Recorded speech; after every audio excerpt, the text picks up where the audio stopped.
26 թվի ընտրությունները ոչ թե այն մասին են լինելու, թե ով է դառնալու Հայաստանի վարչապետ Նիկոլ Փաշինյանը, թե Ռոբերտ Քոչարյանը,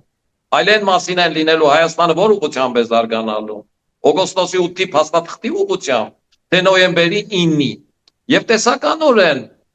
նախկին նախագահները նոյեմբերի 9-ի փաստաթղթի ու Ռուսաստանի մասին են խոսում, եւ Նիկոլ Փաշինյանն է որ խոսում է օգոստոսի 8-ի փաստաթղթի մասին, եւ մեր ժողովուրդը այս առումով պիտի ընտրություն անի։ Այս համատեքստում պիտի ասեմ, որ նախկին նախագահներից Ռոբերտ Քոչարյանը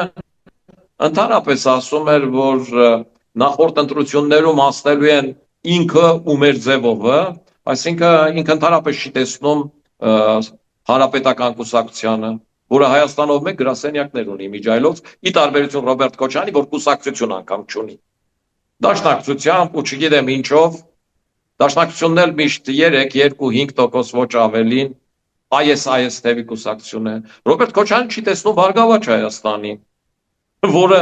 ռեալ Հայաստանում չկա մարզ, չկա քաղաք, չկա գյուղ, որտեղ գրասենյակ չունենա Գագիկ Ծառուկյանի մեծադիր նկարներով։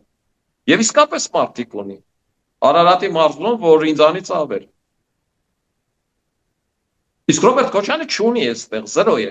Մեր ձևովի մասին էլ չեմ խոսում։ Այդ իմ կարծիքով բան է, ավելի շուտ աղջիկների լեզվով ասած բիժուտերիա է։ Թանկ բիժուտերիա էլի իրականում իրական ոսկին չի էլի։